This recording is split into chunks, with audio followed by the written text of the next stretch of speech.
Halo teman-teman semua, perkenalkan nama saya Marta Gracia Bersebayang dengan NIM 5253 151029. Saya dari jurusan Pendidikan Teknologi Informatika dan Komputer, kelas PT IKD. Nah, di sini saya akan mempresentasikan hasil ujian akhir semester mata kuliah Sistem Basis Data dengan judul yang sudah saya pilih adalah Sistem Basis Data Penjualan Toko Jengok Sadana. Nah, video ini akan membahas studi kasus IRD, normalisasi, implementasi database, serta demonstrasi query atau SQL. Nah, yang pertama ini saya akan menjelaskan tentang studi kasus. Nah, Toko Jengok Sadana adalah sebuah toko retail kecil yang menjual berbagai kebutuhan sehari-hari seperti makanan, minuman, snack, alat tulis, sabun, dan juga ada obat-obatan yang ringan. Saat ini, toko tersebut masih menggunakan sistem manual ataupun Excel. Nah, akibatnya muncul beberapa masalah, antara lain yang pertama, sering terjadi ketidakkuratan stok barang karena human error. Yang kedua, proses transaksi lambat dan rawan salah hitung. Yang ketiga, sulit membuat laporan penjualan. Lalu yang keempat, tidak ada data pelanggan yang tetap. Jadi oleh karena itu, saya merancang sebuah sistem basis data menggunakan MySQL untuk membantu mengelola penjualan, stok barang, dan data pelanggan secara lebih efisien.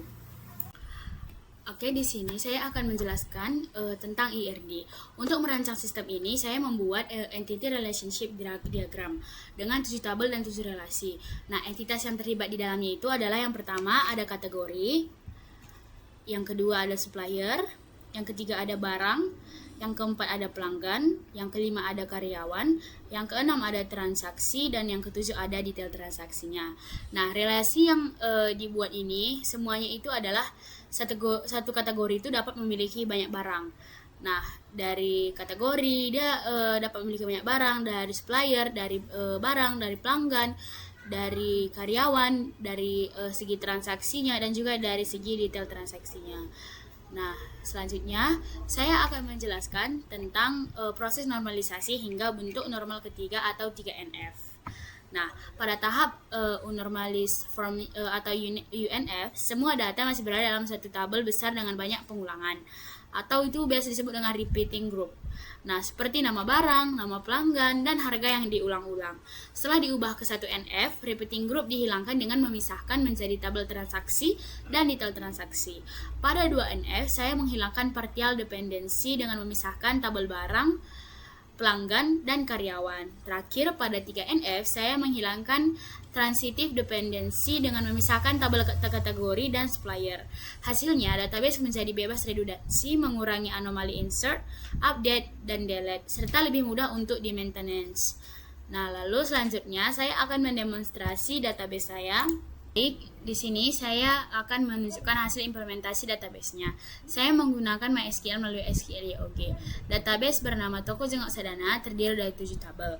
Nah, ini adalah berikut tabel utama, yang dimana ada tabel barang, detail transaksi, karyawan, kategori, pelanggan, supplier, transaksi, dan juga transaksi lengkapnya.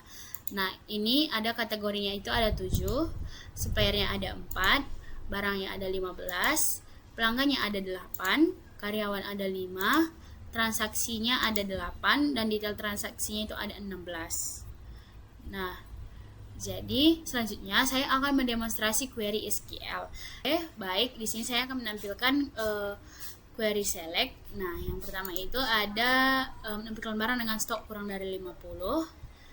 Lalu ini ada select from pelanggan, ini karyawan, select from transaksi, ini from barang, dan ini adalah query join-nya. Nah, ini query join menampilkan detail barang beserta kategori dan suppliernya. Ini juga query join untuk transaksinya. Ini juga query join untuk detail transaksinya, harga jualnya. Nah, lalu selanjutnya ini ada query group by. Nah, di mana itu untuk menghitung total pendapatan berdasarkan metode pembayaran. Nah, ini untuk query group by, ini kategorinya, lalu ini transaksinya, lalu ini kita masuk ke query order by. Nah, di mana ini menampilkan barang dari harga tertinggi ke harga yang terendah. Nah, di sini semua query berjalan dengan baik ya, teman-teman, dan menghasilkan output yang sesuai dengan kebutuhan untuk manajemen toko tersebut. Nah, jadi Kesimpulannya, sistem basis data penjualan toko Jengok Sadana ini telah berhasil dibuat sesuai dengan ketentuan UAS, di mana sistem ini dapat mengatasi permasalahan manual yang ada di toko, meningkatkan efisiensi, dan mendukung pengambilan keputusan melalui query yang informatif. Untuk pengembangan selanjutnya, saya berencana menambahkan antarmuka aplikasi, desktop, ataupun web. Nah, demikian presentasi dari saya. Terima kasih atas perhatiannya. Wassalamualaikum warahmatullahi wabarakatuh, teman-teman.